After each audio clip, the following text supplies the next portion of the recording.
Welcome to Board Game Binge, the place where we bring you bite-sized, bingeable board game content from across the industry.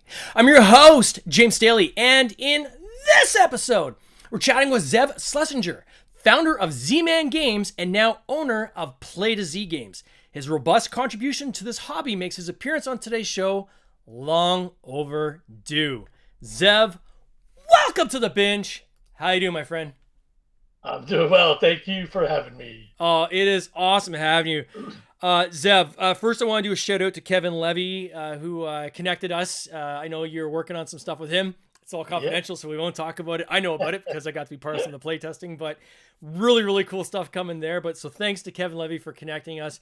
And when I say long overdue, man, this is long overdue. My gosh, I cannot believe I haven't had you on this podcast yet. But I really want to hear your story, like the founder of Z-Man Games. I mean, I don't think there's anybody listening right now that doesn't have a Z-Man game on their shelf. I've got several over here on mine. Can you take us out? Like, how did you start in this industry? Like, where did it actually begin? Whoa. Okay. Well, I've been a gamer all my life, so there's that.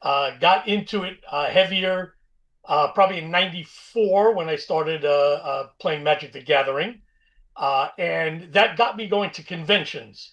So and then all of a sudden you had the glut of CCGs at the time. Yeah. So I was part of a group local in New York where we demonstrated the new collectible card games that came out. And we were a very well-regarded group. We were Arcane Circle, I think was the name of the company. Not really a company, just more of a gathering of friends that we worked together, where people actually contacted us, publishers contacted us to help them out. And we worked for TSR. We did Magic the Gathering, so we did some Wizards of the Coast stuff. I was a Pro Tour judge in '96, their first Pro Tour in New York. And we did a lot of collectible card games. So while I was doing that, we were judging tournaments, teaching at conventions, and so on. I actually did get a job, and a lot of times I forget about this, but I did get a job as a promotional director or something. It was Demon Blade Games. It was a miniatures company. Okay. I did that for a year, where basically, again, I helped. I got paid more for demoing, going to shows, and so on and so forth. And I was not into miniature games at the time. It was something very new for me, but I was able to really get into the game and teach it quickly and so on. So I did that for a year and then went back to just keep demonstrating other CCGs until I decided to start Z-Man Games. And the reason I did was because one of the games that I used to demonstrate for was Shadow Fist. This was a game I learned in '95, basically Origins '95, June '95. Love the game. The company had gone bankrupt at around '97 or so. And while I and a friend of mine and a bunch of other friends, we would teach our CCGs during the day and so on. And in the evening, me and my friend, we'd pull out our Shadow Fist cards and we'd start playing Shadow Fist. And people, inevitably, every show we came to, people came up to us and said, I didn't know somebody would be playing Shadow Fist. I would have brought my cards. So after probably dozen times this happened, I turned to my friend and I said, we should bring this game back. And that was the start of Z-Man Games. I did it as a way to bring back the game and add new cards to my favorite collectible card game. How And did you? we formed in 1999, and our first published product came out in 2000. So then, in terms of like bringing it back from the dead, so to speak, how did you approach the licensing? Had the licensing kind of expired? Did you have to reach out to the prior IP people and sign like an agreement, or how did you go about that? And coming at this with no kind of prior experience, I guess, in licensing, unless you had that I didn't know about.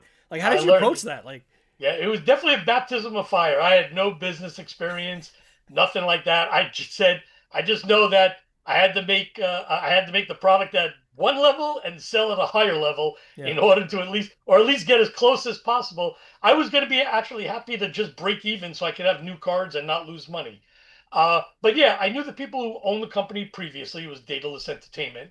I knew the designer of the game. So talking with them, I got back in touch with the owner of the company. He still had the rights to the game. And yeah, I just said, dude, I want to take it over.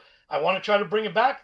what do you say? And he was not interested in bringing it back. So he said, sure. So struck a deal, talked with the designers to get some more information and maybe some like unused cards and, ideas that weren't used that maybe we could add to the set. And then it was just talking to all the Shadowfist people that I knew from the many years of running tournaments and running demos. I knew groups of Germany, the UK, California, New Jersey, Tennessee, all over. And I would talk to them and say, hey, what do we need to do? What do we need to bring back? I had two New Jersey fans of the game also who helped in the design aspect. Mm. So yeah, we just worked together and did a lot of play testing with all the interested groups and said, hey, we definitely got to have old cards back. We got to make some new cards. So we ended up doing a starter set. I don't remember how many starter decks we had, but we had, maybe it was the same. It was Year of the Dragon. Oh, yeah, we had one for every faction. That's right. Mm. So we had one for every faction. So you could just say, hey, I like this faction. I'm going to buy this faction. And you didn't have to do anything else. You could play that deck. It wasn't a tournament level deck, but it was a good deck. It was playable. You got to learn it and so on. And then we also released our first booster expansion, which was, I think, mostly new cards. I think there were maybe some reprints, but most of the reprints were in the starter set. And that's really it. Really just learning how to do graphic design, making sure getting all the files. That was actually kind of interesting. We had to get the templates from one place, the fonts from another place. And we're talking back 1999 and 2000, right? Yeah. You didn't have InDesign or that. We used Quark. We did, we used fonts that you had to buy and oh man, it was and they were made from Mac and we had PCs, so we had to convert them from Mac to PC and learn Yeah. how to do that. It was an interesting journey to learn that aspect. But yeah, really, it was just putting that stuff down and learning on the go. Okay, how do we do this? Okay, Quark. How do you learn Quark? How do you set this up? How do we do the cards? At least we had all the templates from the previous edition, so we use the same frames. I think we may have created one new frame for a new type of card, but that might have been later. Mm. But basically, we kept the character frame, the Feng Shui site frames, the event frames, the state frames, and so on. And yeah, and just did it. That was it. That was the start. We I think we started going to shows in early 2000 before we released, just to tell people, hey, we're coming out with Shadowfist. I think we had some old product that we would give away and show people. And then Gen Con 2000 is when we released the first products that we've ever done. Wow. And then from there, I mean, there was a series of different games throughout it with Z-Man, but I guess the next big kind of tent pole was Pandemic. Could that be fair to say? Or No, that's like 8 years later. oh wow, That's 8 years later. So what happened was, so we did Shadowfist. We brought it back. It was great. It was doing well, and we were planning for the next one. So we were going to do one a year. So in 2001, we were planning the next expansion. It was going to be a booster only expansion. But in the meantime, while we were working on that game, somebody pitched me a game through, I think, a Shadowfist fan, meaning a Shadowfist fan contacted me and said, "Hey, I have a guy. He's got this game. He wants you to look at it." And of course, I'm like, "Well, I'm just doing Shadowfist. I what do I know about another game?" mm-hmm. So, but I said, "Sure, why not?" And I got pitched Grave Robbers from Outer Space, the B movie game. Yeah, I laughed. I loved it. It was really the quotes. The quotes were hysterical. We actually made a change to the game. We made one change to the game that sped it up significantly and made it much more fun. And I said, okay, yeah, I'll do this game. So while we're doing Shadowfist, I'm learning how to do this non-collectible card game, right? I'm like, all right, how do we do this? And this is get a graphic designer, get somebody to help me make the frames. These are the cards. I think we use a lot of the prototype information as a good guideline for how to proceed forward. Uh, we hired an artist. I don't want to spend a lot on it, so we got black and white art at the time, much cheaper than getting someone to do color art because it was more line drawings kind of thing. We got a good deal on that, and we needed, I don't know, 50, 60, 70 pieces. And so in Gen Con 2001, we released our first Shadowfist expansion, booster expansion after the Throne War in 2000. So the next one, we'll say. But I also released this B movie game, Grave Robbers from Outer Space. Came out of nowhere, never really advertised it. We had, I think, 150 copies. Um, I remember people said, "What is this?" And I said, "Ah, it's $20. That's what it is. Come try it out." And every day, no kidding, every day, more people kept showing up to buy the game because they said, "We played this last night. We were laughing our butts off and everything. I got to get this game." And exponentially, it grew. And by the end of the show on Sunday, we actually sold out of the Grave Robbers from Outer Space. I Oh even wow. had distributors come up to me and said, "Zev, what is this game? Why didn't you tell us about it?" And I was like, "I didn't even know I was going to get it in time or whatnot." We printed in July and it was ready, or printed in June and we got it in, August. So it was like, so there was so that was actually the start of the breaking away from just doing Shadow Fist. So we still did Shadow Fist, but I had to say, wow, it was refreshing to do a game that did not need hundreds of hours of Yeah. playtesting, didn't sack really, didn't need to worry about infinite combos and this and that. It was so refreshing to just do like almost like a fire and forget. Like, all right, here's the game, boom, done. No community needed, nothing, and so the game did very very well. And then we said, okay, you know what? Yeah, I talked to the designer. I said, "Is there other things you can do?" He said, "Yeah, we could do other genres," and that's actually how we started that line of games. And we ended up doing 10 different B movie card games. So Interesting. that was the start of the non Shadowfist, non CCG stylings of Z-Man games. Um, and then, of course, when you do Grave Robbers, right, you do this not thing. Now other designers are saying, "Oh, well, would you look at this?" And I started getting pitches of other games. One of them was an artist that I knew, an artist friend who said he had a Camelot, an Arthurian themed game. It was called Camelot Legends. And he said, we're using some amazing art, some magic artists, plus a whole bunch of new ones and well known ones and so on. And I so I spoke to the designer. I tried to get the game, but it was actually locked with another publisher. So I couldn't get that game, but he said, "I have another game." And he showed me another game, and I really liked it. It was a political themed game. It was awesome. It was called Ideology. Mm. And again, I mean, we made it cheap. I mean, yeah, I have to say like no, we did cover art. It was terrible. It was clip art-ish on the cards and that, but it was such a solid game and people glommed onto it despite the quality. And we sold out of that. And then I think a year afterwards, Camelot Legends became free, and we ended up doing that. But in the meantime, now we started doing all these other card games. Ideology was sort of a board game. It was mostly cards, but it played like a board game. Uh, so I started growing in that way, and I decided, and I did another one. It was Warcon. It was a book game. It was Yep. not paragraph driven.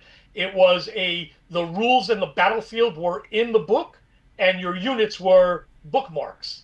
So it won innovative design award for Origins. I think that came out in 2002. So we just started doing crazy things, different things, and just expanding the not the repertoire, but the breadth and depth of Z-Man games. But then I saw that board games were becoming more and more popular. Right, Settlers hit and was starting to do very well here, even though it came out like in the late '90s in Germany and stuff. But it was really gaining traction here. Um, and I was like, you know what? I got to be a part of that. I have to do board games. I want people to, before everybody else jumps in, I need to do it. Now, of course, the best way to do it at the time was bring in something from a different country, Yeah. much like what Rio Grande was doing. So I was trying to imitate Rio Grande in that I was going to go find foreign language games, bring them to English. But of course, I started going to Essen, and that's actually like another story where I went to Essen with just Shadow Fist, but I was at Essen and I started talking with the bigger publishers, and of course they were like, "No, we have a deal with Rio Grande. And I'm like, I can't bust through this wall. It's like, Rio Grande's got everything. What do I do? I need to find companies that he's not working with, or so on and so forth." So my first big landing was Urzup, or Primordial Soup, Mm. which I did with Doris and Frank, and that was a really big hit for us. That was really, we did it. We made it at a great price. And again, this was stuff like here's a copy of the game. I go to the printer. I go, I know I need this. I need wood. This is stuff I never did before. It had all the cubes. It had the hexagonal shape with a hole. And you put a dowel in the hole. I mean, it was just crazy. And then we sold it for $50, which people thought was insane. But I was like, oh, I didn't want it too much, and I wasn't losing money. So after that, I started getting more and more traction with other companies, and one of them was Lookout Games. So I Mm. did their End of the Triumvirate game, which was an amazing game, did very well for us. And then I got Scepter of Zavendor, which was like a Holy Grail game at the time. That was a game that people loved, but you would go on BGG and you could buy. I'm sorry, you could download stickers, the translation stickers, Mm. and people were doing that. They were buying the German copies, downloading the stickers, slapping the stickers on the cards, and sleeving them. So I was able to make an English language version of it, made a deal with Lookout. I did a third game by them. It was with a sheep. It was sort of a precursor to Apples and Apples, played a little bit like it and so on. I should have paid more attention to it. I think it would have done very well had I kept it up, and I didn't because it wasn't my style of game, but I did it with Lookout. So all that led to me, and this is going years, right? 2003, 2004, 5, 6, 7. I did Duel in the Dark. I was like hitting, like I didn't have a major hit, but I'm telling my friends, I'm like, well, if I can get 10 medium hits, I'll be Yeah. good. And that's what I was doing, right? I was able to get Amigos, No Thanks, and Saboteur, right? I brought them here. I did a lot of stuff from Japan. I was one of the first to bring in a lot of games from there, Fairy Tale, Master of Rules, Shadow Hunters. I was bringing all those Japanese games there. So Z-Man at the time was roughly 50-50, 50 original, 50% original games, 50% foreign, bringing Hmm. localizations, we'll call them. And then, yeah, I did Duel in the Dark, which did well. 1960, Making of the President, did amazingly well. Prophecy, which was an early Vlada Chvátil game. It was a fantasy game. It was basically that we always sold it as Talisman, but it ends kind of thing. That was our pitch for that game. So I was doing very well with all these games. So this is 2007. And then 2008 is where I had the 1-2 punch of I had the original game Pandemic, and then I had the localization of Agricola, Mm. and that blew me up. Stratosphere. Yeah. That blew me up. Yeah, that made it. It was funny. One of the fun stories I like to tell my friend and I. We always had this thing. It's like, how many mistakes do I need to make before we go bankrupt? And of course, in the beginning, it's always one. Yeah. Right? Yeah. One Seriously. mistake, and we're dead in the water. Yeah. But then, as the years went by, I remember telling my friend, I go, we're at two. I think two. And we're talking big mistakes, right? Where it's like, Yeah. I'm going to do a 10,000 unit run on a game and it sells 1,000 units, Yeah. that sort of thing. But I didn't do that, right? I very rarely. Later, I started doing some of that, and some of them bit me, some paid off. But I had to be very cautious. But that's by stupid, doing that kind of crazy kind of stuff, or all of a sudden hiring 10 people and go, hey, let's do this. And then it was all of a sudden my monthly nut is so high, it's just, I can't make any money. So of course, obviously, when a pandemic and Agricola hit, I told my friend, "Yeah, we're good. We can take what risk we want, and we're probably good for 8, 9, 10 truly tragic mistakes." So yeah, that was 2008, and then of course we continued on, Ascending Empires, Clash of Cultures, all the stuff they bring. I mean, you can see behind me some of the games that we've done throughout the years there. I think altogether with Z-Man, with my tenure there, even when I sold and still worked for them, we did about 250, 260 games. Wow. So yeah, I was at one point, I was doing 30 to 35 a year. That was the most I did one year. I did 34 or 35 games in one year. That was a crazy year. And then your decision to sell, what led you to make, because that's a big life, that's a big change, right? To take something that you've like your baby, right? Yes, And it's very yes. hard to walk away from something you've created. What led to that decision for you to decide, you know what, I'm going to hand the reins over? So I was in China visiting a manufacturer there and taking a little trip as well when I got this phishing email, and I say phishing in that somebody I knew, I've done stuff with them before. They said, "Hey, I heard you were trying to sell Z-Man," and I'm like, "No, I wasn't." But I said, "But okay, you brought it up. What are we talking about here?" So ultimately what made me decide. So I was doing everything myself. Yes, I Yeah. was freelancing art and graphic design and all that, but I was doing invoicing and sales and calls and calling distributors, going to shows. I was doing all, and I was doing customer service as well. I think that was probably the biggest thing. I remember just sitting, in my living room watching TV, and I'm addressing envelopes like crazy and mailing envelopes. I go to the post office. They knew me. Actually, they were very helpful. They knew me so much that I would drop off like a bag or two of stuff, and they just said, "Yeah, leave it here, leave a check, we'll process it, and pick up a check tomorrow. We'll tell you how much it was tomorrow." Oh, that's So I awesome. didn't even have to wait for them anymore to process. I was in a small town, so it was good, and they loved it. We had a great time. I gave them games and things like that. So that was cool, but it was just a lot of work, and this was an opportunity to get away from the day to day stuff, which I didn't like. I'm not the business guy. I don't like the day to day stuff. I love looking for games, play testing games, finding that diamond in the rough, or making the diamond in the rough. That was the appeal to me. And again, sure, I can look back and said, yeah, I probably shouldn't have sold. I probably should have held on for a few more years, but I did it. It was fine. It was great. And then I worked for them for about 4.5 years after I sold, Oh where wow. I did pretty much what I wanted to do, which is find games, bring them to market. Sure, I didn't have the power to say, "Yep, we're doing this one." They would choose for me, but I would present to them the games and say, "I think we should do it. I think we should do it." I did my job. It's up to you if you want to do it or not. And then of course I went to conventions. I was still the face of Z-Man and so on. And yeah, and then after 4.5 years, we parted. And then when you went to it was a WizKids next from there? Yes, WizKids was next. Two And, weeks later. and then what was the decision there? So WizKids, and can you walk me through kind of the Cole's notes of your WizKids journey? Yeah, I mean, it was a choice of three companies. I had a lot of offers, narrowed it down to three, and I felt at the time WizKids was the Goldilocks, right? The perfect one for me, Yeah. right? One I thought was maybe too small, one too big. This was the perfect size for me. What I liked about WizKids was that I got to do the stuff that I like, which is again finding the games and polishing them and play testing and developing and so on. And I'd have people help me out with graphic design because they had graphic designers in house. Help a little bit with production, even though I did a lot of the production in the beginning. Later, the team grew and I was able to give them a lot of the production stuff off. But uh, I was basically able to do what I wanted, right? As long as I didn't go crazy where I'd say, hey, I want to do 10,000 of this, right? I didn't do that.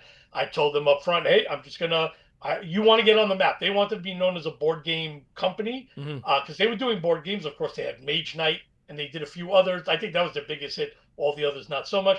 But they were once in a while they were doing a board game. And I said, all right, well, if you want to be known as a board game, we got to do a whole bunch of board games.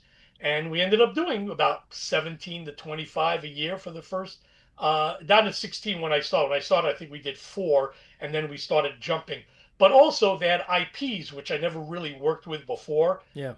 Marvel, Star Trek, DC, and a couple of things here and there, Dungeons and Dragons. So these are the things I got involved with as well. So not only was I doing original games I was finding, I was looking for games that fit any of those Licenses. Yeah. IPs, or I would commission someone to work on those IPs. We expanded the adventure system games like the Castle Ravenloft, Wrath of Ashaldalon, and stuff like that.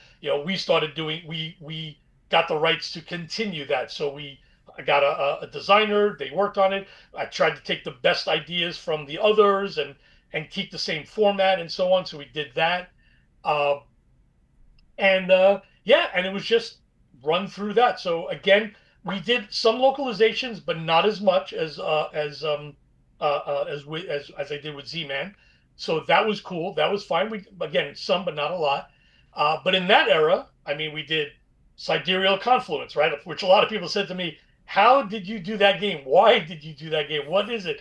And it was such a big hit. But so what's interesting is some of the games that I started with, the reason I was able to actually get some stuff going right away, there was stuff that I had brought to Z-Man that when I left, they weren't doing and they were not doing it. So I Mm. would contact all those other designers and say, hey, if Z-Man's not going to do it, please, when you X out your contract with them or whatever, come back to me. Yeah. So that's how I was able to get something like Cydeal Confluence back. I got Fantasy Realms back that way.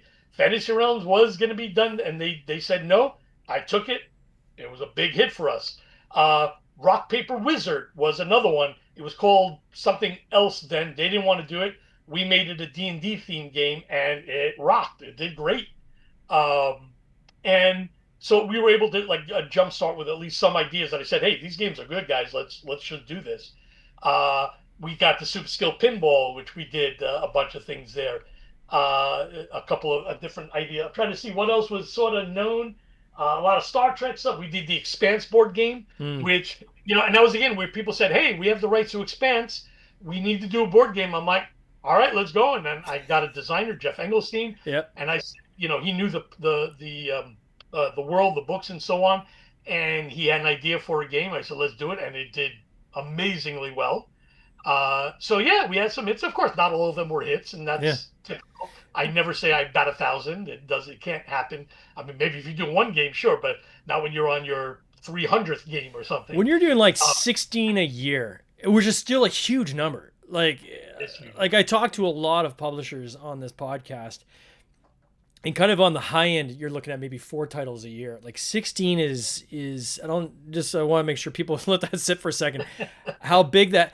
How did you handle that many? Like, because again, I think you're still fairly small teams, right? And Yeah. so, like, how do you kind of, I guess, structure that in a way that you can kind of pump out that kind of content? And was there at any point where you kind of take a step back and say, well, rather than do 16, let's do these 4, but let's go even harder on these 4, and maybe it can have the kind of the same size of prize? So towards the end of WizKids, that was what we were going to do. We were going to start pulling back, Yeah. and it was mainly from marketing, right? It was like Yeah. marketing was like, dude, there's only so much bandwidth we can to talk Yeah. about of all the games coming out. Because we were at around 22 average, 23. But again, a lot of it was IP stuff that I brought in. So there was stuff that we had to do because the boss said, hey, I got the license here. I need a game. Let's go. We're like, all right, we'll get you a game. Um, so I get asked that a lot. How do I do it? It's honestly, it was just I did it. There was no magic trick or anything. It was like this is what I do. I liked it and so on. And it was hard for me. It's not that it was hard for me to say no because I get pitched a lot of games. And even though Yeah. I came out with a lot, you should see how many I did say no to. But there were so many games that I really enjoyed. And I said, man, these need to be out. And of course, I could say, all right, I'll put it out next year so I don't jam up here. But it's like, no, sometimes it's like, no, I got to get it out now because of the deal or whatnot. But I would say also, remember, some of these were also localizations. Yeah. They were sort of done, right? They were laid out. They even had the English in that, right? All I had to do was proof it, fix put our logo on it, our legal information, and so on. So there was, I play the game. I go, yep, I want that game. Great. Okay, let me proof all the cards, the rules, and everything. So we did 1, 2, 3 rounds of proofing. Yeah. Make sure it's fine. Sometimes we had to do a little more work. Sometimes we'd have to lay it out a little better. But in terms of work, it wasn't from scratch, right? Yeah. It wasn't where now we got to get the art, now we got to get the graphic design, now we got to get that. So when you mixed in a bunch of those type of games with Yeah. the stuff from scratch, it didn't seem as hard. Yes, we still did 8, 9, 10 original games, and that is a lot of work. But I'm working with different freelancers. I'm working that. It's just, I guess, in my head, I was keeping track of, okay, what do I need from this game? Okay, where are we with this game? Check emails. Yep, all right, this guy owes me stuff. And sure, there are things that fall through the cracks, but then I'd come back and say, hey, give me an update. Where are we? Boom, boom, boom. Well, I'm stuck on this. All right, let me get you unstuck. And I was good at that. I was good Yeah. at what do we need to do? I'll get it done. Let's do it. And You know. were you able to like do pre-orders of it? Like even 16, like just bankrolling the production of that? Well, Like, WizKids had the money, right? They had okay. HeroClix money, so that was good. Yeah, it wasn't. But again, we weren't doing.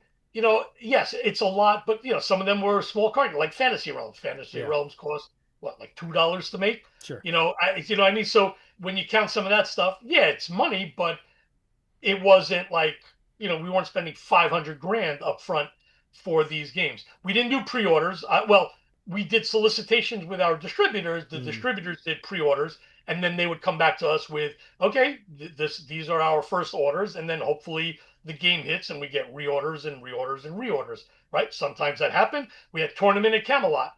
That was a game, right? It hit, did very well, got reorders. We did like 3, 4 runs there. Sidereal Confluence.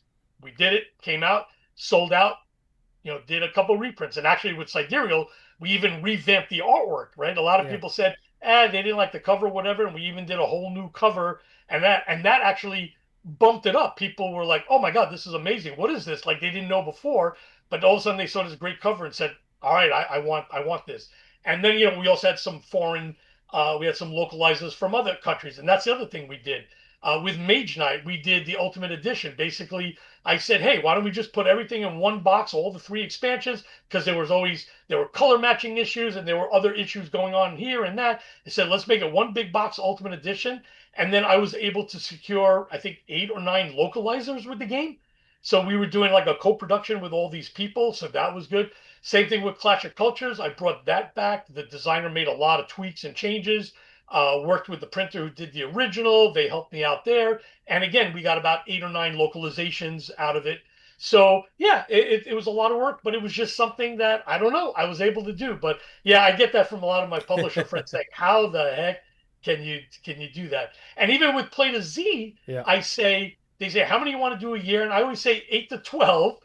And everyone's like, "Oh my God, that's so much." I go, "Really? I can't. It's hard for me to restrain myself to go to eight Yeah. to 12." Because I'm so used to doing 20, 25. So it's hard for me to say, okay, I'm going to do this, but not this year, next year. And actually, as it was in 25, and I think a lot of it was the tariff and stuff like that, we Sure. only did really 5 new stuff in 25. So there you go. Look, it wasn't that Still bad. five's a lot. 26 is looking very, very full, but I'm trying to push stuff into 27. So 30 years after you did Z-Man games, now Play to Z. What was the decision process to kind of do that kind of full circle moment back to kind of starting again with the like Right. with the publishing and founding a new publishing company? So when I left WizKids, I was looking for work with another established company, and that is what I preferred. Mm. But I had a lot of friends that came up to me and said, "Why don't you start a new one?" And I'm like, "I don't want to start a new company. I just want to focus on this. I don't want the day-to-day business stuff. Yeah. That's why I sold Z-Man. And I'm too old to do all this. I don't want to do it anymore." But enough people came to me and said, "We'll back you. We'll Yeah. invest in you," and so on. And I was like, "All right, this is what I'm going to do. I'm going to look for other work while while working on starting my own company, what's needed, how much can we raise, what can we do, and so on. And whichever comes to a head first, that's the path I'll take." And while I had some interest in other companies, they were a lot of them were just like hemming and hawing, or I don't know, or maybe I wanted too much and they weren't sure, or this and that. And while all that was going on, the Play to Z stuff was moving at a better pace. And I said, well, I need to make a decision, and I chose, all right, Play to Z it is. And the other good thing would help with WizKids, and actually, even though I offered this to other companies, when I left WizKids, I also bought, they were going to cancel some games. I said, look, any games you cancel, I'll take. I'll buy the art, I'll buy the assets, Wow. whatever, and I'll do it. So I had about 3, 4 games already Starting made. catalog. Yeah. Yes, that I could have just hit the ground running with, whether a new company or with an existing company that I just hired on, or starting Play to Z. Even though at the end we had to do a bunch of little things here and there, but they were pretty much mostly done. Yeah, so Play to Z came first, and I'm like, all right, this is the path, and I'm not 100% crazy about it, but I'll do it. Reluctant success. I love it. It is reluctant, yeah, man. Dude, doing the customer service stuff, and I was like, all right, yeah, I'll get you something, and it's just, and it's a little different world. I mean, shipping is way more expensive, so shipping a part, like I shipped anywhere. I really didn't ask any questions, but now shipping like even a disc, like if it's not a flat envelope, if I have to ship one little piece that's missing or damaged, and I have to send it internationally, oh man, it's like I just lost money on that game. Oh yeah. But I mean, I got to do it. I got to do it. I had that recently. Someone said they're missing a single meeple out of their game, and they're in the Yeah, it's States crazy. and I'm in It's Canada, and I was like, oh ridiculous. my God. So I'm actually got a buddy in the States I'm going to send like a whole box of stuff down to, and I'm going to include the meeple in there, and then he'll ship that meeple within the States for like Nice. $1.25 versus me. It's going to cost me like $20 to ship it I from know. here for a single That's tiny little crazy. piece because it's not flat. It's not paperwork, right? Yeah. Which is It used insane. to be back when I was doing it. I think the envelopes that I have, they're like 3x5 or 4x6 or something Yeah. like that. They were. It was international was about five and change back then. I mean a lot, but okay, I'll do it. But like you said, yeah, now they're 15, 20, $25. I had to send one disc. It was about $25 to Poland or something. It was like, Yeah. oof, So how have you crazy. changed your approach? So like, now that we're 30 years worth of on the job education, I guess the best way I could say it. Like you've basically Yeah. learned by doing. With Play to Z, is there anything in this company structure that is a reflection of some of those learnings you had along the way where you're like, you know what, if I was to do this again, I'm going to do it this way, based on kind of having gone through kind of the scars and the battle wounds before? I would say it's not. I mean, yeah, the industry is different. There's other things going on. There's other ways to do things, but a lot of it I'm still doing the same, except I'm embracing crowdfunding more than we did. When Mm, I did, obviously with Z-Man, there was none back then, right? Only towards the latter part of after I sold Z-Man and working for them, it was just starting. With WizKids, we determined not to do any crowdfunding at all. hmm, And with Play to Z, I was sort of mandated to use crowdfunding, yeah, and we've done that. And the thing is, though, we're probably going to do a little more crowdfunding than we did in the past. So, like right now, I'm looking at probably 5 to 6 campaigns that we want to do for 26. wow, That's the goal, and hopefully still some that are going direct to distribution to take care of some of the smaller stuff or whatnot. So it's more learning now what it takes to crowdfund. I fully admit the marketing helps when you crowdfund. yeah, I mean, I guess even if I'm not crowdfunding, I can do some of that stuff, but it doesn't. I don't know if it has the same appeal. Like if I say, "Hey, this game's coming soon to retail," as opposed to follow this game now, and then check out all the stuff and the videos and yeah, images and so on. And I have a page in this, and then it's like, okay, people prefer, I think, that call to action than yeah. waiting for it to hit their store or convention. I don't know. So it's really learning how to utilize crowdfunding. That's again on the job, learning, talking to people, what works, what may not work. So we've done 4 campaigns. Yeah, so we just finished. So Dogs of War, we just finished as a campaign. It's open now as a late pledge on GameFound, but I think that's the fourth one I did. So we did Ascending Empires was our first one, and that's one that I did as Z-Man, rebooted it as WizKids. They weren't going to do it, so I took it for that, and we did crowdfunding. The second game was 23 Knives. That was a totally new game, Yeah. new designer, new type of game, and so on. And that was interesting, right? It didn't have the history of a known game like Ascending Empires did. Then we did Tales of the Arabian Nights, which again had a history. People knew about that game, and we did very well with that. And Dogs of War also has a history because it came out by CMON back in 2014 or something like that. So really, except for 23 Knives, all the other games at least were bolstered by having a BGG page and Mm, ratings and reviews and playthroughs and so on. And I think that helped the success of the bigger success. I mean, 23 Knives funded, did well. We actually, when the game came out in distribution, we sold out in 2 weeks, 3 weeks. A reprint just came in, so it's only right now available again. We had it at Essen and did very well at Essen with it. So I think there's definitely some legs to that game still. So could we're you ever see excited for that. yourself moving to the Stonemeyer model of doing crowdfunding, but your own crowdfunding, like almost like a pre-order through your own system? Uh, I guess that might be an end goal for that aspect, meaning I would still go through distribution, which he Yeah, does, of course. yeah, yeah. Yeah, I could see that as an end goal, but I would have to build I'd probably have to be doing this for a few years, have some major successes under my belt so that I have the fan base, right? That's it. Yeah, It's coming back with that fan base that says we'll buy anything you do, pretty much, or at least we'll look at anything you do. Yeah. That's when I could probably do it. And I got to that point with Z-Man. Yeah. With Z-Man, I remember people saying, and it was what I set out to do, where I knew there was a glut coming, and I said, I want to be one of the major publishers where people said, I got to get that game. And I had people that said, every game you come out with, I buy, or at least I certainly look at, but I pretty much buy. I mean, they were buying it. Yeah. And of course, that was also at a time when only 400 new games a year were coming out, 500. Now it's like 4,000. Yeah. It's a totally different industry again.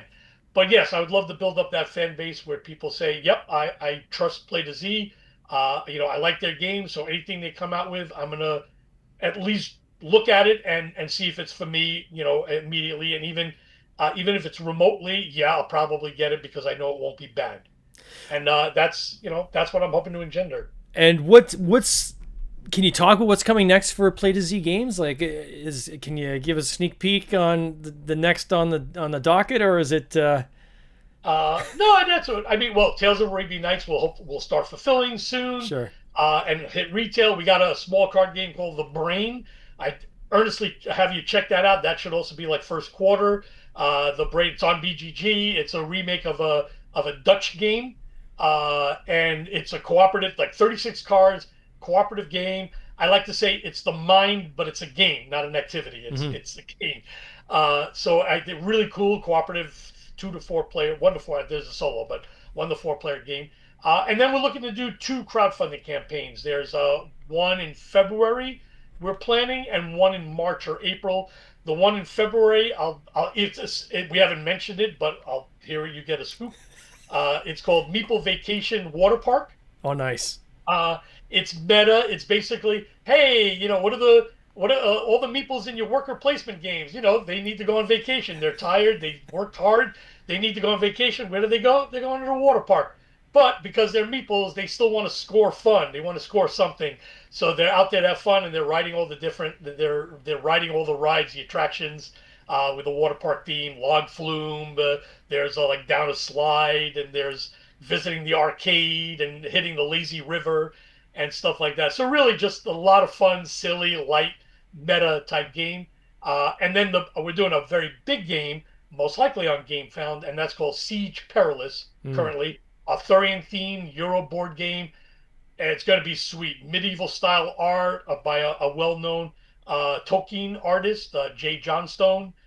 We're very excited for it. This is going to be a high-end thing. We're even going to offer an art book on it. Oh, wow. That's how much we're really pushing the art for the game, and it's sweet. That's a great game too, of course. So those are the 2 next crowdfunded things we're looking at. Oh, amazing. Well, I'll put a link in our show notes for Dogs of War for people to check that out, because I think you said it's a late pledge, right? They can do a late pledge, correct? Yeah, so we'll put that in the show notes. Zev, oh man, I thank you so much for your time. This has been a blast hearing your story and getting the entire history in such a short period of time. Man, we pumped it out, but we got through it. I talk fast. And I want to wish you all the best in this coming year, my friend. Thank you so much. Thank you for having me. Take care. Cheers. Bye-bye. This has been an episode of the Board Game Binge podcast, hosted by James Staley, produced by James Staley and Mike Bruner, with original music by Nick Smith. If you would like to watch these interviews live, simply subscribe to our YouTube channel, Board Game Binge, and you'll get access to live interviews, giveaways, and interesting board game content from across the industry. I can't wait for you to join us. See you next time.